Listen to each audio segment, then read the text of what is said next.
I think air chief marshal AP Singh साहब जो कह रहे हैं बहुत वो दिखाता है कि किस तरह से हमारी हाई टेक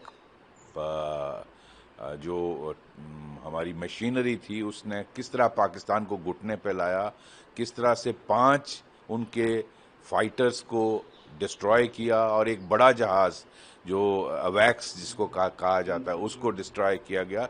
300 किलोमीटर से दूर से उसको उड़ाया गया।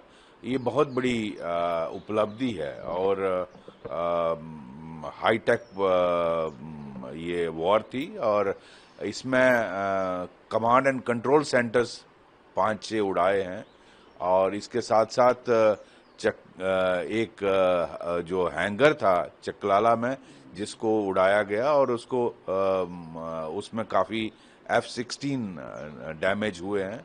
और इसके साथ साथ जो इनके राडार सिस्टम शायद 2-3 जगह पे उड़ाए हैं। तो S-400 उन्होंने कहा कि बहुत इफेक्टिव था और गेम चेंजर था। और दूसरी बात उन्होंने कही कि बहुत सारे मेरे दोस्त भी कहते हैं कि अभी और मारना था, पाकिस्तान को घुटने पे लाया लेकिन थोड़ी देर और कंटिन्यू करना था, लेकिन हमें ये फैसला करना है कि हम अपना टारगेट, अपना जो हमारे अचीव करने थे वो हमने कर लिए। उसके बाद वार से कंटिन्यू करना क्या उसकी ज़रूरत है, इसलिए जब रिक्वेस्ट आई पाकिस्तान की डीजीएमओ मीटिंग के लिए तो हमने उसको माना। और वो उन्होंने ये भी कहा कि पिछली बार जो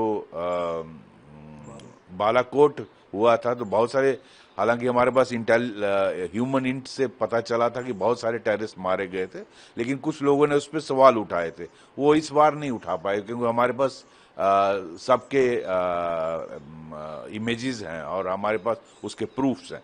तो ये बहुत क्लियर बात एयर चीफ ने कही है। मैं समझता हूँ बधाई के पात्र हैं हमारी आर्म्ड फोर्सेस, पर्टिकुलरली एयरफोर्स। और लेकिन मैं कई बार ये सोचता हूँ कि हमने एक डिफीटेड और ह्यूमिलेटेड पाकिस्तान को 3 महीने का टाइम क्यों दिया, ये पहले दिन बोल देना चाहिए था। और मैं समझता हूँ पाकिस्तान जो झूठा प्रोपेगेंडा फैलाता है उसको इस तरह की एनकरेजमेंट नहीं मिलती। तो मैं समझता हूँ ये बहुत अच्छा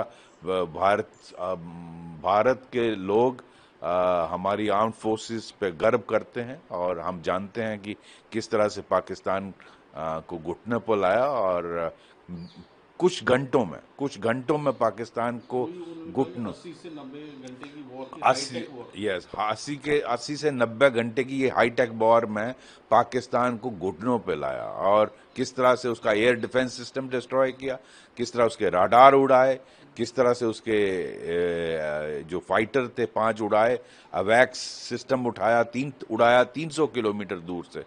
that shows how precision attack it was. जो 9 एयरफील्ड उड़ाई उनको डैमेज किया और उनका जो हैंगर था जिसमें बहुत सारे F-16 रिपेयर हो रहे थे वो उड़ाए। तो मैं समझता हूँ ये भारत की आर्म्ड फोर्सेस और पर्टिकुलरली एयरफोर्स का बहुत बड़ा एक पाकिस्तान के लिए झटका था और ये दुनिया ने देखा और इससे वर्ल्ड ऑर्डर को बदल दिया एयरफोर्स ने। हाईटेक प्रिसीजन अटैक से वर्ल्ड ऑर्डर बदल दिया, भारत का स्टेचर बहुत ऊपर ऊपर चला गया है।